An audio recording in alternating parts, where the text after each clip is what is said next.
Katanya cemburu itu tanda cinta. Ya boleh sih, tapi jangan sampai berlebihan ya, apalagi sampai melukai pasangan. Gara-gara cembokur alias cemburu nih, melihat istrinya dibonceng sama laki-laki lain, seorang suami tega melukai istri sirinya dengan cara menusuk menggunakan sebilah pisau. Video yang memperlihatkan seorang pria terlibat cekcok lalu melakukan penusukan terhadap wanita viral di media sosial.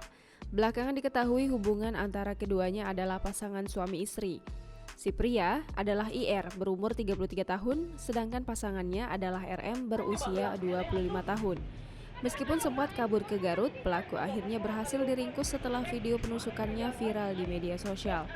Wakapolresta Bandung AKBP Dwi Indra Laksmana membenarkan kejadian tersebut.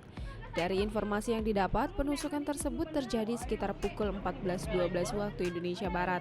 Sehingga dikatakan Indra pada saat bertemu di jalan, saat korban bersama temannya didatangi pelaku. Indra mengatakan pelaku berhasil diamankan jajarannya saat berada di Garut. Indra mengatakan adapun barang bukti yang berhasil diamankan adalah sebilah pisau dengan gagang kayu berwarna coklat, satu buah baju warna biru gelap, dan celana jeans yang ada bercak darah. Indra mengungkapkan pelaku terjerat pasal 351 ayat 2 dengan ancaman 5 tahun penjara.